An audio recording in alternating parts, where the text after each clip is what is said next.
बिस्मिल्लाहिर्रहमानिर्रहीम। Syed Imran Khan maths made easy के एक नई वीडियो के साथ हाज़िर है। आज का हमारा जो टॉपिक है वो इंटीग्रेशन है। तो इंटीग्रेशन में जनरल उसकी जो एक डिफिनेशन है वो area under the curve and x axis. फ़र्ज़ करें आपके पास कोई एक फंक्शन एफ ऑफ एक्स है और इस फंक्शन एफ ऑफ एक्स के नीचे जो इसका जो एरिया है, फ़र्ज़ करें आप ये फाइंड करते हो, तो इसके लिए हम इंटीग्रेशन प्रोसेस को करते हैं। इंटीग्रेशन में हम क्या करते हैं, आपने जिस एरिया का फ़र्ज़ करें आप एरिया फाइंड करते हो, जो आपके पास एरिया है और आप कहते हैं कि ये एरिया कितना है, तो इस एरिया को हम छोटे छोटे स्लाइसेस में डिवाइड करते हैं। यानी फ़र्ज़ करें ये डेल्टा एक्स वेड की मुख्तलिफ मैंने स्लाइसेस लिए हैं और हर एक साइज़ की जो वेड है वो डेल्टा एक्स है। अच्छा, अब हमने इन तमाम स्लाइसेस को जमा करना होगा। तो जब इन तमाम स्लाइसेस को हम जमा करेंगे तो इसे हम इस एरिया को फाइंड करेंगे और ये असल में हम इंटीग्रेशन के थ्रू करते हैं। तो it is a way of adding slices to find the whole. छोटे छोटे स्लाइसेस को आप ऐड करेंगे और इससे आप होल हासिल करेंगे जो कि कंप्लीट शेप है। अच्छा, by integration we can find areas, volumes and many useful things. Integration के थ्रू हम मुख्तलिफ़ चीज़ों के एरियाज़ भी फाइंड करते हैं, वॉल्यूम भी फाइंड करते हैं और इसी तरह कई मुफीद चीज़ें जो है उनके हम मतलब जिस शेप की भी हो उनके हम इंटीग्रेशन के थ्रू सॉल्यूशंस निकालते हैं। अच्छा, जो स्लाइसेस है ये क्या होंगे? If we add up slices of width delta x like this, answer would be will be not accurate. Sorry, अगर आपके पास ये जो स्लाइसेस है, ये जो स्लाइसेस आप ऐड करते हो, तो इन तमाम स्लाइसेस पे अगर आप फोकस करें तो ये स्लाइसेस जितने बड़े होंगे, डेल्टा एक्स जितने बड़े होंगे, आपका आंसर ज़्यादा एक्यूरेट नहीं आएगा। क्योंकि ये जो मैंने मुख्तलिफ स्लाइसेस लिए हैं तो इसमें ये जो रेड एरियाज़ है ये असल में स्लाइसेस का हिस्सा नहीं है और ये इस कर्व का कहीं पे हिस्सा है तो कहीं पे नहीं है। तो इसका जो आंसर है इसमें मतलब एक्यूरेसी कम होगी क्योंकि इसमें रेड हमें मतलब रेड पोर्शन इसमें ज़्यादा है। तो रेड पोर्शन ज़्यादा होने की वजह से इसका आंसर ज़्यादा सही नहीं होगा। और ये क्यों होगा? क्योंकि स्लाइसेस की जो वेड है वो ज़्यादा है। तो ज़्यादा वेड अगर है मतलब स्लाइसेस की, तो उससे इसका जो एरिया है वो एक्यूरेट नहीं आएगा। अब क्या करते हैं हम? If we make delta x a lot smaller and add up many small slices, the answer would be better. अच्छा, सेकंड केस में मैंने क्या किया है? सेकंड केस में मैंने ये जो डेल्टा एक्स स्लाइसेस है इसके एरिया को कम, वेट को कम किया है। अब इनके वेट कम है, छोटे छोटे हिस्सों में मैंने अब इसको तकसीम किया है। तो अब ये जो एरिया अंडर द कर्व है वो जो मैंने स्लाइसेस लिए हैं वो इसने क्या किया है, इसने ये जो रेड पोर्शन है इसको कम कर दिया है।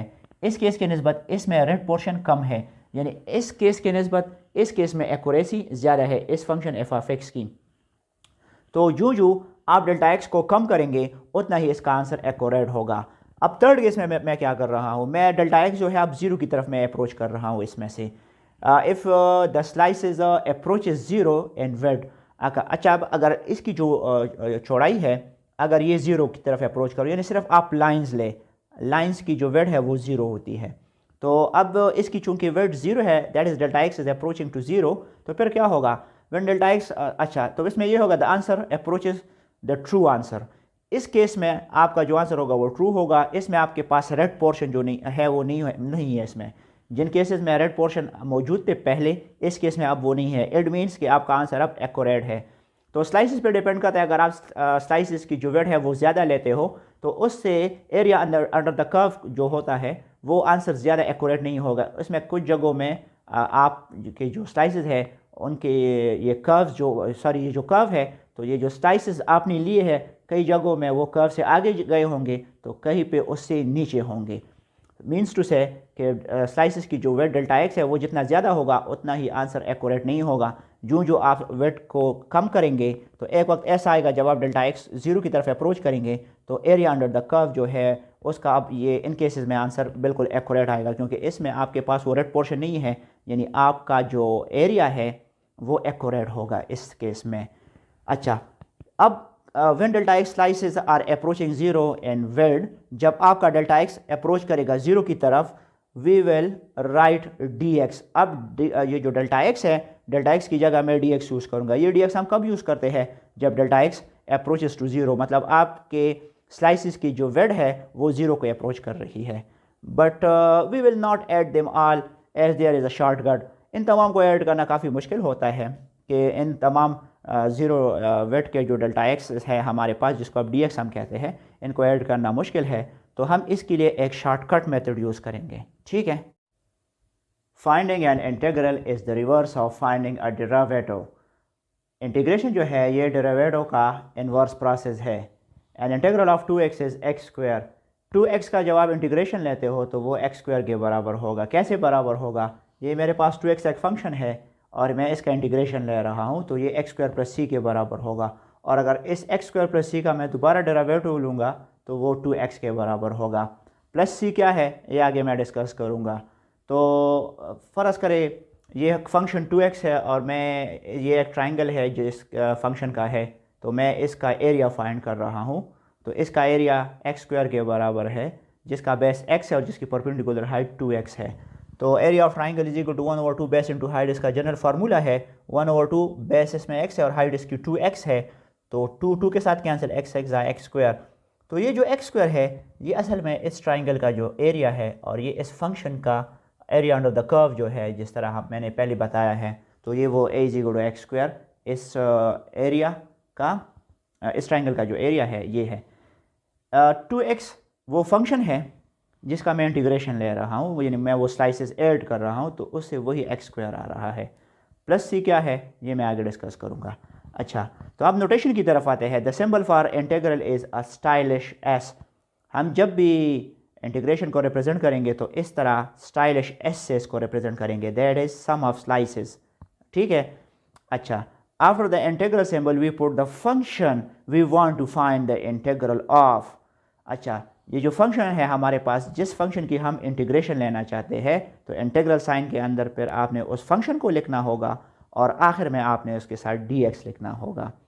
तो ये जो 2x फंक्शन है आपका, जो इंटीग्रेशन सिंबल के अंदर है, तो इसको कहते हैं इंटीग्रेंट।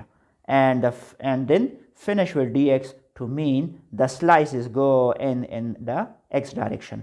अच्छा, ये जो dx हम आखिर में लिखते हैं, इट मीन्स के हम x डायरेक्शन में इन स्लाइसेस को ऐड कर रहे हैं, और ये जो इसकी जो वेड है इन स्लाइसेस की वो 0 के बराबर है, एंड अप्रोचिंग 0 इन वेड, यानी ये इनकी जो वेड्स, यानी जो स्लाइसेस मैं ले रहा हूँ उसकी वेड डेल्टा x को अप्रोच कर रही है। तो ये वो integration of 2x dx means कि इसमें ये इंटीग्रल सिंबल है, 2x आपका फंक्शन है और dx जो है वो स्लाइसेस है जो कि मैं अलॉन्ग x एक्सिस ले रहा हूँ। इस पूरे प्रोसेस को, यानी आप 2x dx ये जो इंटीग्रेशन इसका हम ले रहे हैं, इस प्रोसेस को मैं कैसे लिखूँगा, तो आइए देखते हैं। मैंने उस पूरे प्रोसेस को इंटीग्रेशन ऑफ 2x dx से रिप्रेजेंट किया है, जो कि बराबर है एक्स स्क्वायर प्लस सी के। अच्छा, अब यहाँ पे ये जो प्लस सी है इसके बारे में मैं आपको बताऊँ। C is the constant of integration. ये जो सी है ये कांस्टेंट ऑफ इंटीग्रेशन है, और ये हम क्यों लेते हैं, तो इसको मैं मिसाल से दोबारा आपको एक्सप्लेन करूँ कि आपके पास कोई एक फंक्शन है 2x और आप इसको इंटीग्रेट कर रहे हो, आप इसकी इंटीग्रेशन ले रहे हो, तो वो एक्स स्क्वायर के बराबर होगा। अच्छा, अब चूंकि integration is the reverse of derivative and derivative is the reverse of integration, तो अगर आपके पास फंक्शन फ़र्ज़ करें एक्स स्क्वायर है और आप इसकी डेरिवेटिव ले रहे हो, तो एक्स स्क्वायर की जो डेरिवेटिव है वो 2x के बराबर है। अगर आपके पास फंक्शन एक्स स्क्वायर माइनस 3 है और आप इसकी डेरिवेटिव ले रहे हो, तो वो भी 2x के बराबर होगा। अगर एक्स स्क्वायर प्लस 6 है और आप इसकी डेरिवेटिव ले रहे हो, तो वो भी 2x के बराबर। एक्स स्क्वायर माइनस 9 की भी डेरिवेटिव आप ले तो वो भी 2x के बराबर है। मीन्स टू से फंक्शन आपका यहाँ पे एक्स स्क्वायर है, एक्स स्क्वायर माइनस 3 है, एक्स स्क्वायर प्लस 6 है, एक्स स्क्वायर माइनस 9 है, उसकी जो डेरिवेटिव है वो 2x के बराबर है। अब यहाँ पे एक्स स्क्वायर है, यहाँ पे एक्स स्क्वायर के साथ माइनस 3 भी है, यहाँ पे प्लस 6 है, यहाँ पे माइनस 9 है, और हर एक का आंसर 2x आ रहा है। चूँकि कांस्टेंट की जो डेरिवेटिव है वो 0 के बराबर है, तो वो इसके साथ आप ऐड कर तो वही 2x से दोबारा आता है। तो ये जो फंक्शन है यहाँ पे, वो इसके लिए ये सी हम यूँ लिखते हैं कि कभी आपके पास एक्स स्क्वायर फ़र्क का जो भी फंक्शन है इसके साथ कभी कोई कांस्टेंट होगा तो कभी दूसरा होगा, तो इन तमाम कांस्टेंट के लिए जनरल हम सी लिखते हैं, दैट इज़ प्लस सी। सो ये जो प्लस सी है ये असल में कांस्टेंट ऑफ इंटीग्रेशन है, और ये हम किसी भी फंक्शन के साथ फ़र्ज़ करें जो कांस्टेंट है और इनकी हम डेरिवेटिव लेते हैं, चूँकि इन कांस्टेंट के डेरिवेटिव 0 होते हैं, तो इस फंक्शन को जब आप इंटीग्रेट करते हो तो उससे वो एक्स स्क्वायर या जो भी फंक्शन है वो दोबारा आएगा, लेकिन कांस्टेंट इसके साथ क्या होंगे, तो उसके लिए हम प्लस सी लिखते हैं। सो आई होप कि आप लोगों ने इंटीग्रेशन के बारे में कुछ सीखा होगा। अगली वीडियो में इंटीग्रेशन के बारे में मैं मज़ीद एक्सप्लेनेशन करूँगा। तब तक के लिए अल्लाह हाफ़िज़।